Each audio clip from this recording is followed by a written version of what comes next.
اللہ الرحمن الرحیم رب اعنی علی ذکرک و شکرک و حسن عبادتک رب اشرح لی صدری ویسر لی امری واحلل عقدۃ من لسانی یفقہوا قولی قال النبی صلی اللہ تعالی علیہ وآلہ وسلم ان الدین النصیحۃ الی آخرہ او کما قال النبی صلی اللہ تعالی علیہ وآلہ وسلم۔ اس سے پہلے بات یہ بتلائی گئی تھی کہ آپس میں مسلمانوں کو ایک دوسرے کے ساتھ خیر خواہ ہونے کا حکم دیا گیا، اور اللہ کے نبی صلی اللہ علیہ وسلم نے یہ بات ارشاد فرمائی کہ دین تو خیر خواہی کا نام ہے۔ جب پوچھا گیا یا رسول اللہ صلی اللہ علیہ وسلم کس کے ساتھ خیر خواہی، تو آپ نے فرمایا اللہ تعالیٰ کے ساتھ، اللہ تعالیٰ کی کتاب کے ساتھ اور اللہ تعالیٰ کے رسول کے ساتھ۔ چوتھی بات آپ نے ارشاد فرمائی وَلِأَئِمَّةِ الْمُسْلِمِينَ، اور مسلمانوں کے ائمہ کے ساتھ۔ ائمہ یہ جمع ہے امام کی۔ امام کے معنی آتے ہیں، ذمہ دار کے معنی آتے ہیں، بہت سارے معنی آتے ہیں۔ یہاں پر مراد یہ ہے امام المسلمین، خلیفۃ المسلمین، اور جو بھی مسلمانوں کے جو سردار یعنی سربراہ ہوں، جو ذمہ دار ہوں، لہٰذا وہ مراد ہے۔ تو یہاں پر یہ فرمایا گیا ہے کہ ان کے ساتھ خیر خواہی، جیسے اللہ تعالیٰ کے ساتھ خیر خواہی ہے کہ اللہ تعالیٰ کی ذات و صفات میں کسی کو شریک نہ کیا جائے۔ اللہ تعالیٰ کی کتاب کے ساتھ خیر خواہی یہ ہے کہ اس پر عمل کیا جائے۔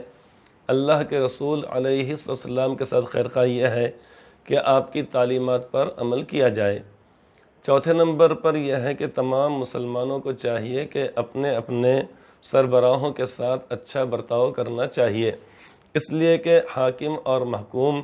یہ اسی طریقے سے خلیفۃ المسلمین اور عوام الناس ان کا آپس میں رابطہ رہنا چاہیے۔ ان کے ساتھ خیر خواہی یہ بھی ہے کہ ان کی اطاعت اور فرما برداری کی جائے۔ السمع والطاعت فرمایا گیا ہے،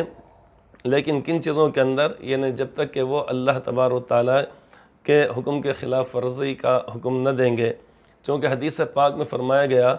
لا طاعت لمخلوق فی معصیۃ الخالق، کہ آپ فرماتے ہیں کسی مخلوق کی اطاعت جائز نہیں ہے خالق کی نافرمانی میں۔ یعنی ایک طرف اللہ تبارک و تعالیٰ کا حکم خالق، اور ایک جانب یہ ہے کہ مخلوق، اور وہ اگر اس کے خلاف اگر کہے اگر تو پھر کسی بھی مخلوق کی اطاعت نہیں کی جائے گی، نہ اس موقع پر نہ کسی سربراہ کی نہ کسی اور کی، چونکہ یہ دیکھا جائے گا کہ جو ہم کو حکم دیا جا رہا ہے وہ قرآن و حدیث کے مطابق صحیح ہے یا نہیں صحیح ہے۔ اگر وہ صحیح اگر ہے تو پھر اس صورت میں ہمارے لیے اپنے سربراہوں کی، خلیفۃ المسلمین اور امام المسلمین کی اطاعت لازمی اور ضروری ہو جاتی ہے۔ جہاں کہیں قرآن اور حدیث کے خلاف اگر حکم دیا جائے تو اس صورت میں اطاعت نہیں کی جائے گی۔ البتہ یہ ہے کہ اللہ تبارک و تعالیٰ سے ان کے حق میں دعا کرنا چاہیے کہ یا اللہ آپ ہمارے سربراہوں کو اور امام المسلمین، خلیفۃ المسلمین، ان کو یا اللہ آپ نیک ہدایت عطا فرمائیں، یہ یعنی ان کے ساتھ خیر خواہی کہلائے گی۔ یہاں تک کہ حدیث پاک کے اندر یہ بات ارشاد فرمائی گئی ہے کہ انصر اخاک ظالما او مظلوما او کما قال علیہ السلام، آپ نے فرمایا کہ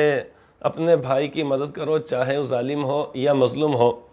صحابہ کرام نے اس کے یا رسول اللہ مظلوم کی مدد کرنا، جس پر کہ ظلم ہو رہا ہے اس کی مدد کرنا یہ تو سمجھ میں آتا ہے، لیکن آخر ہم ظالم کی مدد کیسے کریں؟ تو آپ نے فرمایا کہ اپنے بھائی کا ہاتھ پکڑ لو یا اس کو ظلم سے روک دو، یہی اس کی مدد کرنا ہے۔ یعنی جو شخص کے کسی کے اوپر ظلم اگر کر رہا ہے اس کو ظلم سے باز رکھو، اپنی زبان سے باز رکھنا، یہ اسی طریقے سے طاقت اور قوت کے ذریعے سے باز رکھنا، یا یہ کہ اللہ تبارک و تعالیٰ سے یہ دعا کرنا کہ یا اللہ اس کو ظلم کرنے سے آپ بچائیں۔ تو غز اسلام کے اندر یہ بات بتلائی گئی ہے اور یہ تعلیمات دی گئی ہیں کہ دیکھو اپنے سربراہوں کی اور اپنے جو پیشوا ہیں یا اسی طریقے سے اپنے جو ذمہ دار ہیں ان کی اطاعت کرنا چاہیے۔ قرآن کریم میں اللہ تعالیٰ کا فرمان ہے یا ایھا الذین آمنوا اطیعوا اللہ واطیعوا الرسول واولی الامر منکم، اے ایمان والو خوشی سے کہنا مانو تم اللہ تبارک و تعالیٰ کا اور اللہ تبارک و تعالیٰ کے رسول کا، واولی الامر منکم، اور تمہارے جو ذمہ دار ہیں، یعنی مسلمانوں کے جو ذمہ دار ہیں اور سربراہ جو کہلائیں گے یا خلفائے اسلام کہلائیں گے، ان کی اطاعت اور فرما برداری کرنا چاہیے۔ اس لیے کہ جب ان کی اطاعت کی جائے گی، فرما برداری کی جائے گی، تو پوری قوم ایک مضبوط قوم کہلائے گی، اور اسی طریقے سے جب آپس میں تال میل رہے گا، محبت رہے گی، اور ان کی جانب سے یعنی عوام الناس کی جانب سے یہ اسی طریقے سے رعایا کی جانب سے اپنے حاکم کی جب اس طریقے اطاعت کی جائے گی تو پھر ملک کے اندر ہر طریقے کی ترقی بھی ہوگی،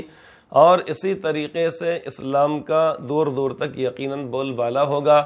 اور اسلام کے احکامات کو پہنچانے میں آسانی اور سہولت ہو جائے گی۔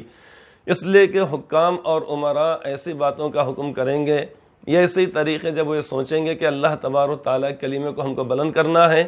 لہٰذا یعنی اسلام کی تعلیمات کو پہنچانے کے لیے دنیا کے کونے کونے اور گوشے گوشے میں جانے کے لیے وہ فکر کی جائے گی، اور جو ضروری سامان اور جو چیزیں یعنی راہ سفر ہیں، اس طریقے سے زیادہ راہ جو کہلاتی ہیں،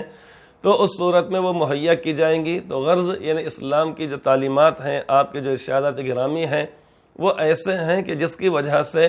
اللہ تبارک و تعالیٰ کی رحمت متوجہ ہوتی ہے۔ کیوں؟ اس واسطے کہ ایک جانب ساری امت کا، سارے لوگوں کا تعلق اللہ رب العزت سے اچھا رہے گا۔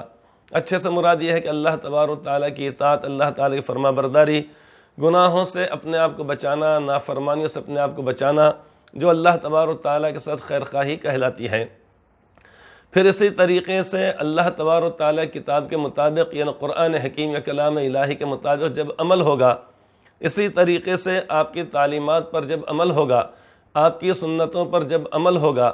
خلفائے اسلام کے ساتھ خیر خواہی ہوگی، ان کی بات کو مانا جائے گا، ان کی اطاعت اور فرما برداری اچھی چیزوں کے اندر، یعنی اچھی چیزوں سے مراد یہ ہے کہ قرآن و حدیث کی روشنی میں جو چیزیں جائز کہلائیں گی،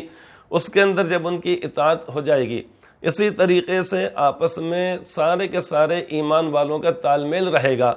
کوئی کسی کے اوپر ظلم نہیں کرے گا، کوئی کسی کو پریشان نہیں کرے گا،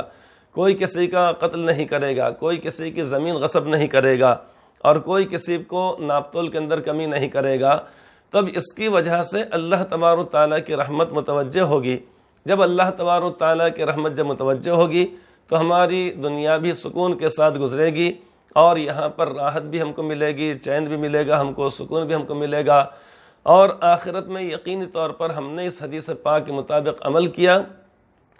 اس لیے اللہ تبارک و تعالیٰ آخرت میں جو ثواب سے نوازیں گے۔ تو یہ وہ چیزیں ہیں، ظاہری طور پر تو ہم کو یہی معلوم ہوگا کہ اللہ کے نبی صلی اللہ علیہ وسلم نے ہم کو ان باتوں کا حکم فرمایا، لیکن اگر کوئی شخص غور کرے کہ آخر ان 5 چیزوں کا یا ان 5 چیزوں کے اندر خیر خواہی کا جو حکم دیا گیا ہے، اس کو سرسری طور پر صرف سنے نہیں یا ہم ذہن کے اندر نہ رکھیں، بلکہ غور کریں ہم ایک ایک چیز کے اوپر۔ جب ایک ایک چیز کے اوپر غور کیا جائے گا